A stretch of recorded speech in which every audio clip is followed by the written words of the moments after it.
tenemos el esquema de mi clase, vamos a definir un poco qué es lo que es paradigma, algunos ejemplos de paradigma en la medicina, paradigmas del siglo XX, neuroplasticidad.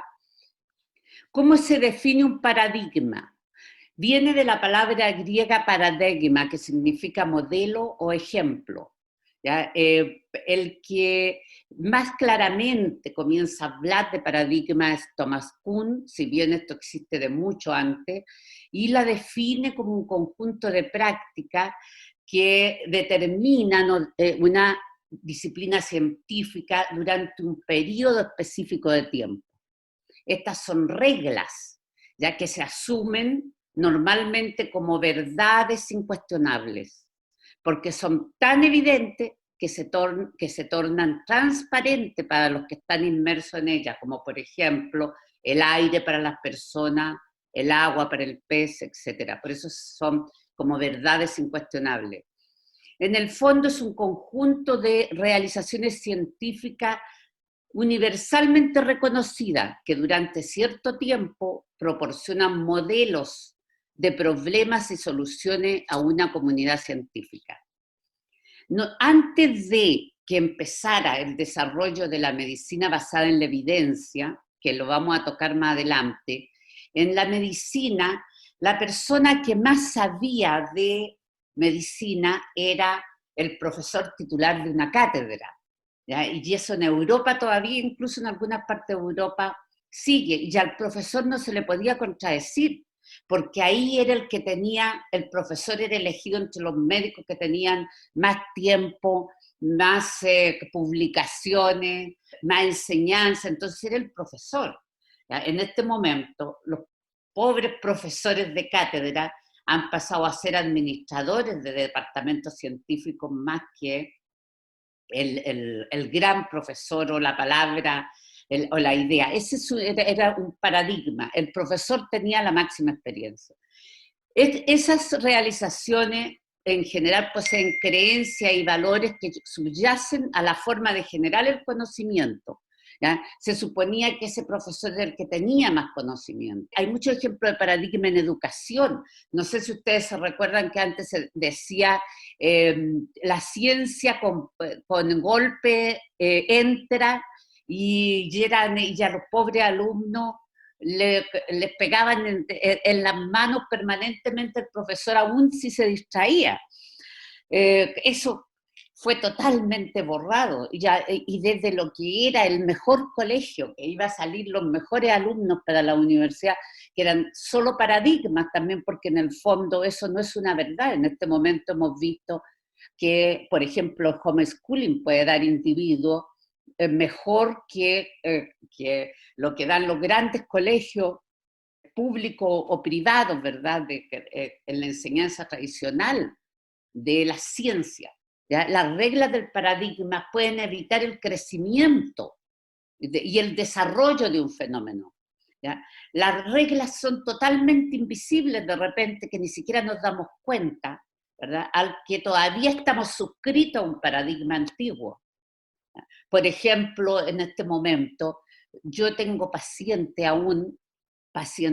de muy buen nivel socioeconómico y paciente de muy bajo nivel socioeconómico que piensan que la pandemia es un castigo de Dios. O sea, ese es un paradigma. Para la gente que es muy creyente, de alguna forma todo lo básico en el mundo es entregado por Dios. En educación, en política hay más paradigma aún. Y de ahí que las expresiones que son muy paradigmáticas, a las cuales yo me opongo absolutamente por la enseñanza que me ha dado la vida, es así no se hace, no va a funcionar, eso es imposible. Si usted tuviera mis años de experiencia, sabría que se equivoca. Esto, ¿cuántas veces no lo hemos escuchado en la vida? Todos los días y muchas veces. En la medicina, como decía, históricamente, no se comenzó con una medicina basada en la ciencia, sino que era una profesión práctica. El único fin de la medicina era curar, no era estudiar la causa de una enfermedad. No era, recién en el siglo XVII, XVIII empiezan a aparecer. ¿verdad? Y las causas en un momento se asocian fundamentalmente a lo infeccioso. La enfermedad era un castigo de los dioses en esa época, ahora es un castigo de Dios, como les decía, hasta en este momento. Cuando era un castigo de Dios la enfermedad, el diagnóstico poco importaba.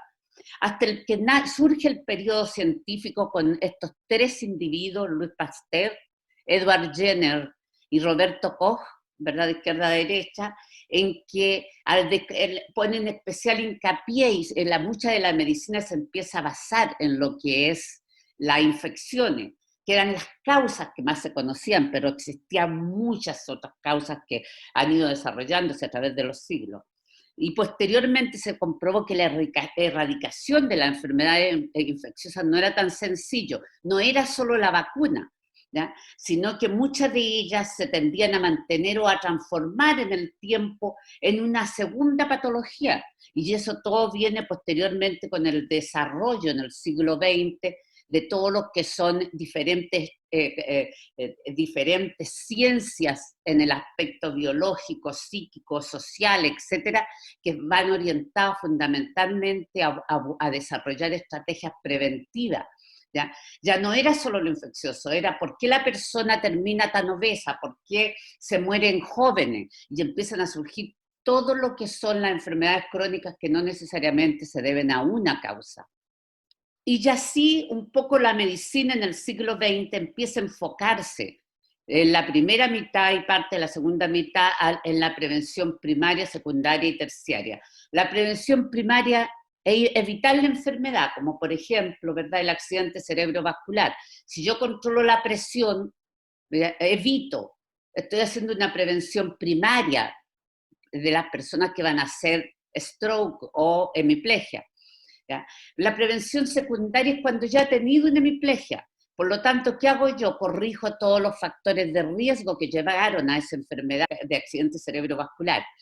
¿Y cuál es la terciaria? La terciaria tiene relación directa con lo que es tratar de evitar complicaciones de la misma enfermedad, ¿verdad? Entonces, por ejemplo, el accidente vascular, el problema para tragar le va a producir neumonía, entonces yo voy a tratar de prevenir la neumonía en ello y estoy haciendo prevención terciaria. Los paradigmas actuales de las ciencias médicas se basan en aspectos biomédicos, ¿ya? Y en aspectos científicos. El aspecto, además del aspecto científico, el aspecto biomédico que vincula la medicina con las ciencias médicas en su conjunto para la solución de problemas, junto a las técnicas para curar y diagnosticar y para prevenir y fomentar la salud. Esto tiene especial importancia en lo que nosotros vivimos actualmente de la pandemia. ¿Por qué? Porque si el individuo no asume el metro o 2 metros de distancia, si el individuo no asume que tiene que hacer cuarentena y no puede salir, o si el individuo no asume que no puede estar en una fiesta donde hay más de 50 personas, 100 personas, ¿verdad? Ese individuo, no sacamos nada con tener incluso hasta tratamiento para el coronavirus. Entonces hay aspectos biomédicos, esta forma global de mirar la medicina rompió con los paradigmas antiguos de la medicina antigua. ¿Ya? Por supuesto que considera también la práctica cotidiana de la salud, está sentada en el conocimiento que hasta ese momento existe del problema. ¿Cuál entonces sería el paradigma diferente de la medicina tradicional versus la medicina basada en la evidencia? En ambas es importante que la persona que atiende sea un perito clínico, que sepa, que conozca la enfermedad que está atendiendo, pero la validez de la evidencia es distinta. En el paradigma tradicional, ¿ya?, más importante era la evidencia no sistemática, por ejemplo, la experiencia personal, ¿verdad? En el cambio, en el nuevo paradigma, lo más importante es la evidencia sistemática que hay sobre el tema, y esto se obtiene a través de una investigación, de la revisión de trabajos bien basados, bien hechos, ¿verdad?, con utilización de metodologías adecuadas para lo que se va a estudiar, con evaluación de los métodos diagnósticos, cuál es el mejor o el peor para el diagnóstico de una enfermedad, ¿verdad? Y qué es lo mejor o lo peor en el cuidado de un paciente, qué es lo mejor, si sirve o no sirve, por ejemplo, la utilización de la música, y cómo sirve la utilización de la música para mejorar una determinada condición patológica o para mejorar la calidad de vida de esa persona, etcétera. Pero todo eso tenemos que de alguna forma evaluarlo, tenemos que tener de respaldo de medicina basada en la evidencia. Y sobre esto se han formado, ¿verdad?, las publicaciones, y salen nuevas y nuevas publicaciones, las guías clínicas basadas en la evidencia. El nuevo paradigma de medicina basada en la evidencia asume que los médicos cuya práctica se basa en la utilización de la evidencia disponible atenderán mejor a sus pacientes. Pero los médicos deben aceptar que existe un cierto grado de incertidumbre y reconocer que las decisiones se toman en múltiples ocasiones ignorando su verdadero impacto. O sea, hay siempre, nosotros actuamos en medicina basada en la evidencia y la evaluamos con criterios que son fundamentalmente estadísticos, matemáticos y de modelos matemáticos. Pero el fenómeno biológico muchas veces sale de ese fenómeno matemático. No es lo mismo el fenómeno matemático que el fenómeno biológico que nosotros estamos proyectando. Por eso muchas veces no es el paciente ideal que fue utilizado en un ensayo clínico controlado, al que se le entregó una determinada metodología en música. Ese paciente ideal cuesta encontrarlo de repente. Por lo tanto, uno tiene que utilizar lo que es el criterio global y la plausibilidad biológica, que lo que yo voy a hacer con ese paciente está basado en los mejores conocimientos que hasta ese momento existen. Si ahora nos metemos al cerebro, el paradigma desde el siglo V al siglo XX, ¿ya?, era que el cerebro es un órgano fijo. Eso lo estudié yo desde que estudiaba medicina. Cada área cumple una función específica. Y ahí pueden ver ustedes, por ejemplo, el área de Broca, que no se los pude mostrar la otra vez porque no tenía punterito, área de Broca, que da la parte motora del lenguaje, ¿verdad? El área de Wernicke, que da la parte sensitiva del lenguaje, el entender, ¿verdad? Y que da diferentes tipos de afasia dependiendo a qué el individuo es fluente, habla, etcétera. En cambio, que el individuo puede no decir ninguna palabra, es una afasia motora severa, etcétera. Y todas estas vías que unen estas dos zonas van a dar una serie de otros trastornos en el lenguaje, ¿verdad? Entonces todo se explicaba y llegamos a constituir tremendas relaciones, ¿ya?, en las diferentes áreas del cerebro, y eso es lo que sabíamos hasta comienzo del siglo XX, hasta como yo me eduqué como médico y como neuróloga, ¿verdad? Las áreas prefrontales, que eran fundamentalmente, eran áreas dedicadas a la planificación estratégica de un fenómeno. ¿Ya? Las áreas premotoras, cuyo funcionamiento, decíamos, conocemos muy poco, ¿verdad? O la área, por ejemplo, la motora primaria es claro, porque es donde está la primera motoneurona y da parálisis, etc. Pero, por ejemplo, las áreas somatosensoriales, las áreas más de asociaciones, etcétera, eran áreas que todavía persistían muchísimo más, en que decíamos nosotros sabemos muy poco de eso, sabemos un 1% cómo funciona el cerebro. ¿Ya? En realidad, a lo mejor en esa época sabíamos hasta 1%. Todos decíamos, y era un paradigma, nacemos con un número fijo de neuronas. No se reproducen las neuronas, son las únicas células del organismo que no se reproducen, ¿ya? Y porque están determinadas un poco genéticamente. Por lo tanto, el que nace tonto va a ser tonto para toda la vida, el que nace más o menos inteligente, ¿verdad?, va a ser más o menos toda la vida, etc. Pero con el conocimiento y la introducción de la neurociencia, fue pasando por diferentes etapas hasta llegar a ir enclareciendo la estructura y función del sistema nervioso, ¿ya? Y esto acompañado, ¿verdad?, de lo que es y lo que hemos llamado el desarrollo de las neurociencias. Ahí hubo hito importante dentro de esto. Primero, el desarrollo de la biología molecular. Por ejemplo, ¿cuándo surgen los primeros remedios que empiezan a tratarse para el problema del coronavirus? Surgen cuando descubren que las astas, que son como las coronitas del coronavirus, ¿ya?, se unen a la célula del organismo, a las células respiratorias, a través de una enzima, ¿ya?, y que esa enzima tiene que ver y es muy necesaria y utilizan la misma enzima que nosotros tenemos en lo humano, la utilizan para introducirse a la célula. Ya, eso fue fundamental. Y lo segundo fundamental, que en lo cual se están trabajando los tratamientos y todo lo que es el conocimiento y la posible vacuna, se basa en lo que es el genoma y la forma como intervenir el genoma del coronavirus.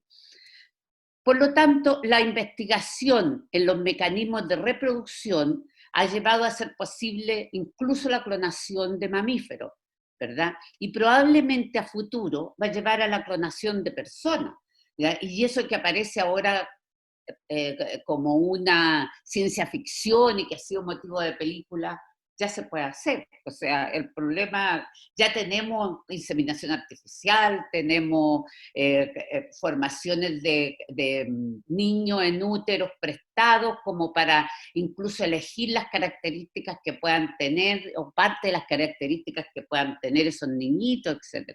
Y por otro lado está la inmunología. La inmunología es todo cómo responde el organismo tanto al medio ambiente como a los organismos extraños de nuestro medio ambiente, como los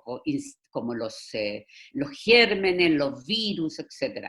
El sistema inmune es enorme, tiene miles de respuestas, debe tener millones de mecanismos a través de los cuales uno puede interferir en ese sistema inmune, desde la enzima hasta los neurotransmisores. Ha arrojado luz sobre procesos patológicos como la inflamación y la infección, que pueden ser elementos de defensa como de daño. Por ejemplo, el gran daño producido por el coronavirus en los pulmones es producido por una descarga tremenda de inflamación. O sea, el mismo individuo se hace daño a sí mismo tratando de romper el circuito de reproducción del coronavirus, ¿ya? Y se produce una cascada de inflamación con elementos que son muy destructivos y terminan destruyendo los alvéolos pulmonares, y por eso los individuos más graves terminan en las unidades intensivas con ventilación mecánica. ¿Y por qué no le da a los niños?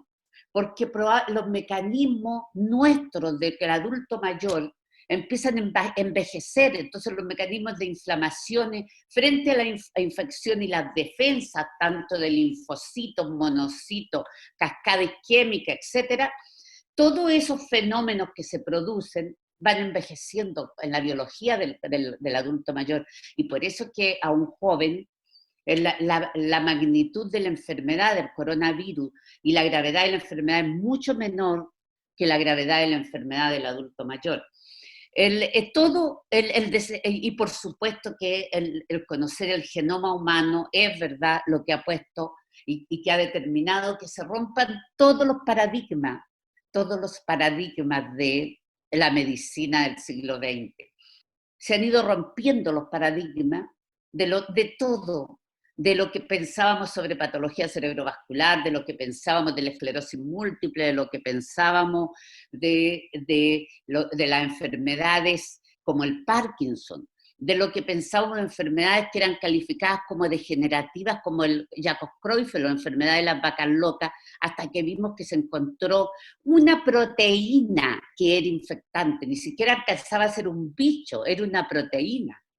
Entonces, en el fondo, uno tiene que tener una mentalidad antiparadigma. Y yo creo que por eso he sido profesora de la universidad toda mi vida, ¿ya? Porque no puede quedarse en aquellas cosas que parecen que tienen tanta lógica y que han pasado a ser lógica para todo el mundo, ¿ya?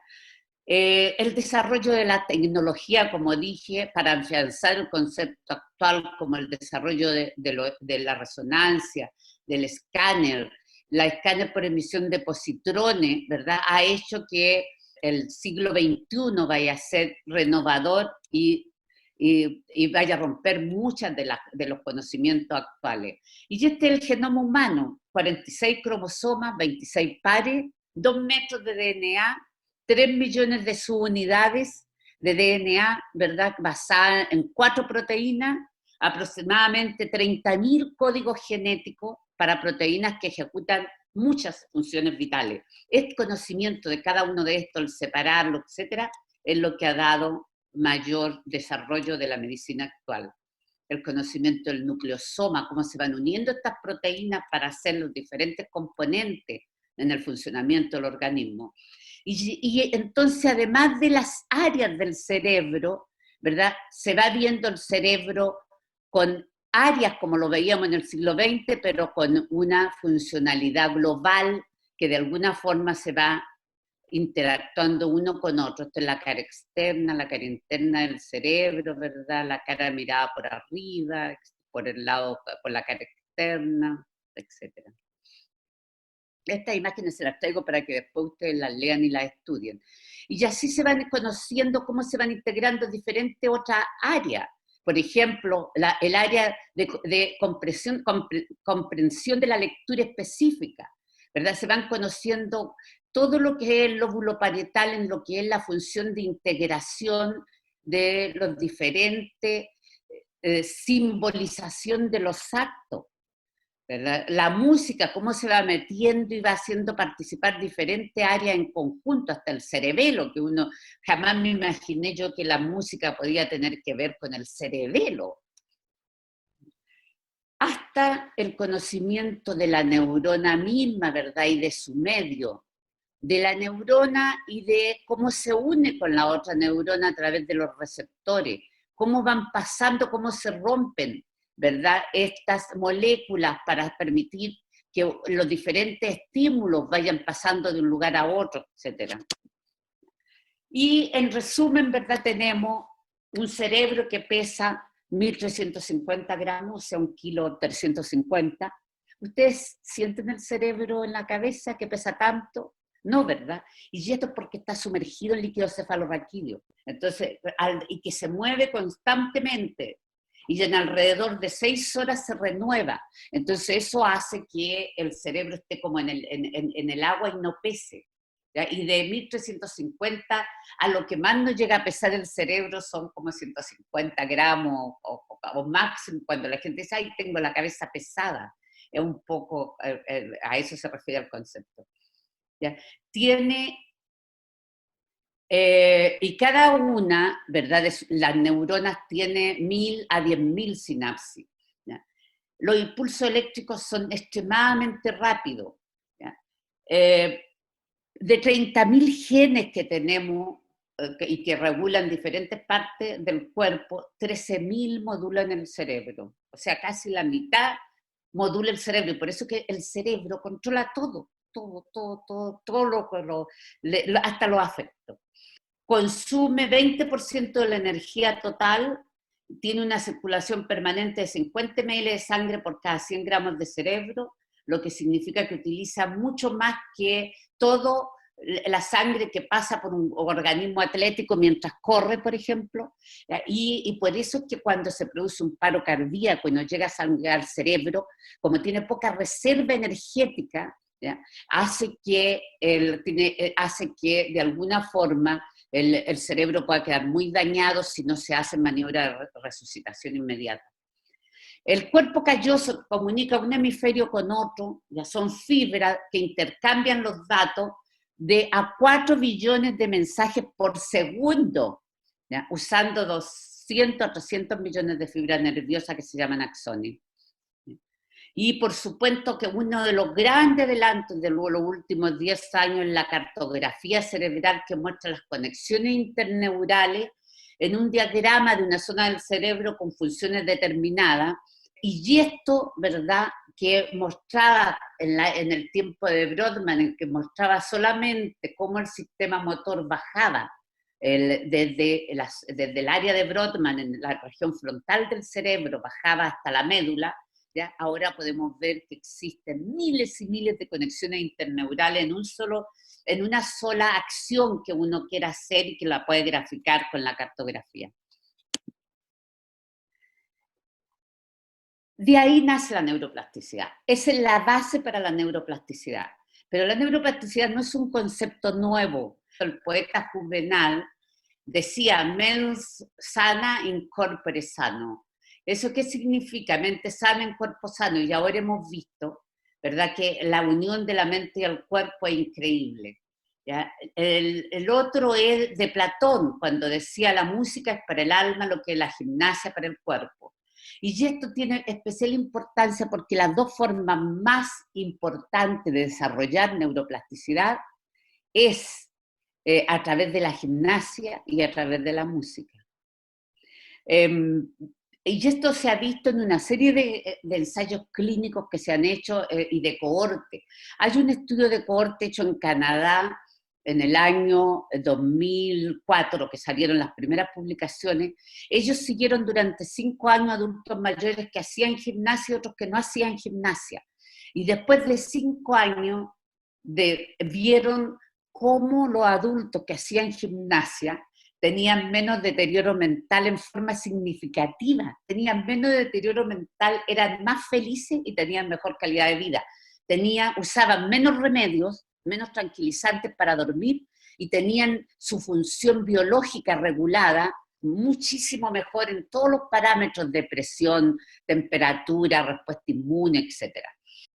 En 1890, o sea, en el siglo XIX, recién se empieza a hablar de la plasticidad de la conducta, ¿ya? Y ya en el siglo XIX empieza a hablarse de que existe un sustrato neural, y este fue Ramón y Cajal, un español, ¿verdad?, anátomo-patólogo, que empieza a hacer seguimiento de sus pacientes y ve, ¿verdad?, que este correlato del sustrato neural en los cambios conductuales.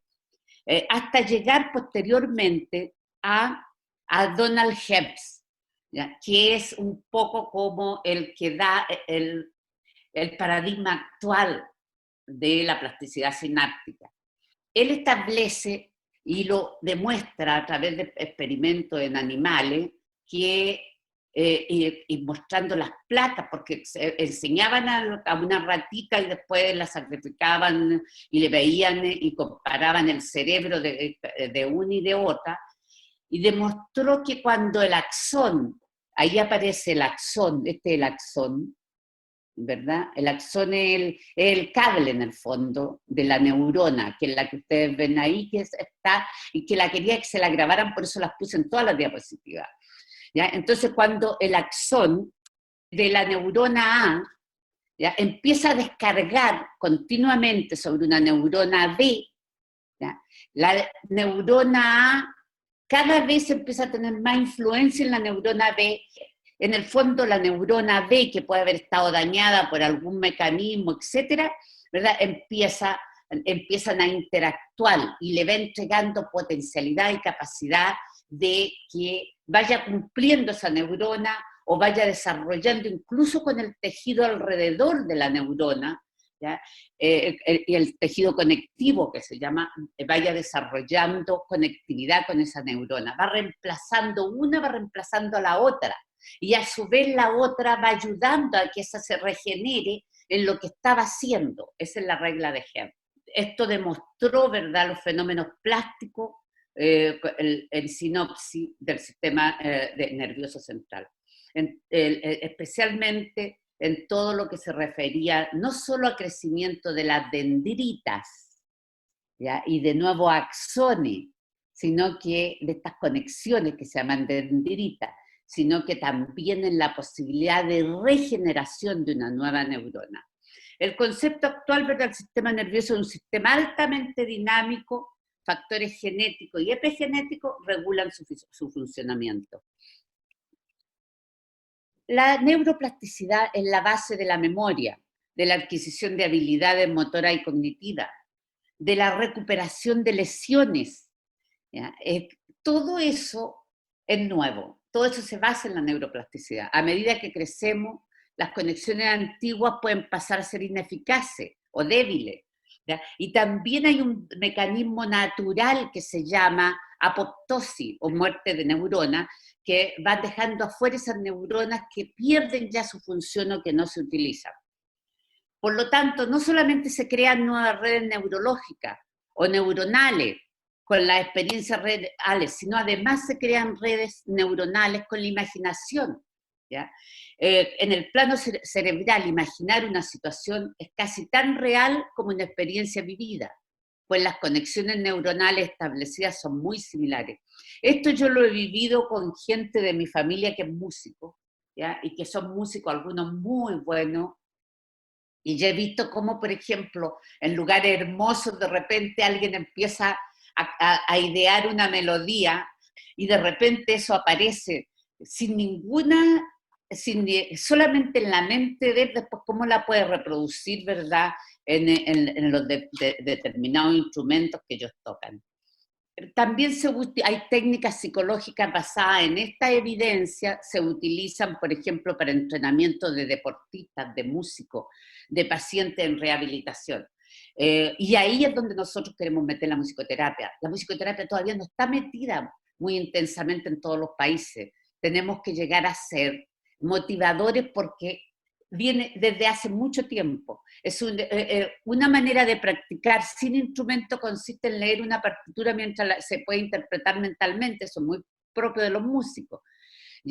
Pero la neuroplasticidad va teniendo diferentes etapas. Durante los 5 primeros años de vida existen unas condiciones muy favorables. En esos 5 primeros años en que a los niñitos prácticamente muchas veces los dejaban antes en la casa, en este momento se está tratando que los niños se pongan lo más creativos posible, en la medida en que les pasan cosas y no solamente vean televisión, probablemente van a desarrollar una gran cantidad de redes neuronales, ¿verdad?, para el futuro. El cerebro de un niño de 2 años de edad tiene el doble de sinapsis que un adolescente.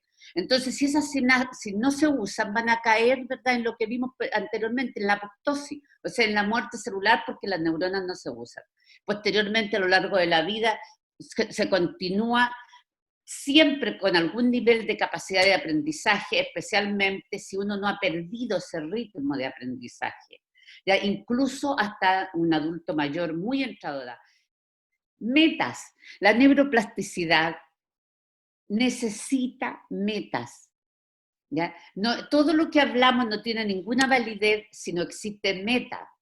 ¿Ya? Para cada uno de estos elementos, para que crezcan y se conecten las neuronas entre sí, para que aumente todo lo que es la microglia que sostiene a las neuronas, debemos tener actividad mental metida en un objetivo.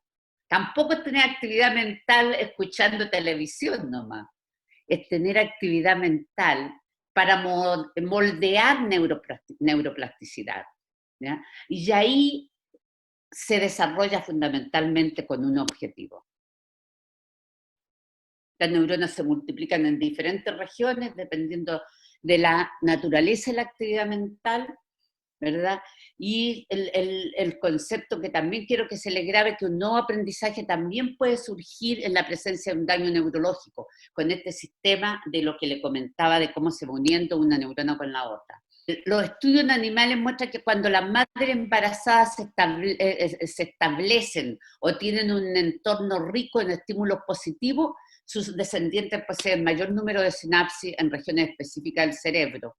¿Ya? Y otros genes adicionales son también afectados durante un periodo de estimulación más larga, ¿ya? Mientras que otros no experimentan ningún cambio. Por ejemplo, uno nace con los genes potenciales para cualquier cosa. Si nosotros estimulamos a los niños antes de los 5 años, probablemente son niños, como dije en la clase anterior, van a desarrollar muchísimo mejores condiciones y determinadas áreas del cerebro van a estar más en función de eso. Y así, por ejemplo, hay mayor sensibilidad auditiva en la zona temporal, ¿verdad? En el puntito que vimos en la primera clase, en los músicos, hay mayor sensibilidad auditiva, un incremento en la facilidad de las habilidades relacionadas con el lenguaje y la interpretación, y aumentos de las áreas cognitivas. También hay un aumento en las fibras que unen ambos hemisferios, que es el cuerpo calloso, en la corteza prefrontal, que nosotros no sabíamos antes, al comienzo, como les decía, para qué era. Era la corteza que, bueno, programa, pero ¿qué más? ¿Qué programa? ¿Qué hace? ¿Qué controla? ¿En qué se mete? ¿En qué tipo de programaciones se mete? La corteza auditiva, la premotora y el cerebelo son las zonas más desarrolladas, ¿ya? Y esto es un experimento, como les decía, hecho en animales. Aquí están... cuando empieza el entrenamiento, ahí viendo cómo se van modificando las neuronas y ahí cómo se va formando una gran malla dentro de la corteza, ¿ya? Dando un crecimiento diferenciado para lo que está determinada esa neurona o para qué la preparamos. Y aquí mirado ya más chiquitito todavía, ahí, en que tenemos la microglia, que son estructuras que sostienen la neurona, que está en la neurona, ¿verdad? Los astrocitos, que son las otras células que están metidas junto con las neuronas dentro del cerebro, son los diferentes tipos de células, ¿ya? Que estos liberan los factores tróficos, estos factores tróficos se unen a lo que está dañado y lo empiezan a reparar, ¿ya? Y después empiezan a desarrollarse conexiones con la microglia para llegar a constituir lo que se llaman las redes y determinar el aumento de la plasticidad. Y ya aquí terminamos con el cambio de paradigma del siglo XXI, ¿verdad? En que decimos, hace algunos años atrás se creía que el cerebro era estático e inmutable. Nacíamos con un número determinado de neuronas. Las neuronas mueren con el paso del tiempo. Nuestros genes heredados condicionan nuestra inteligencia. Actualmente, ¿qué decimos? El cerebro es extraordinariamente plástico, ¿verdad? Pudiéndose adaptar su actividad y cambiar su estructura de forma significativa a lo largo de toda la vida.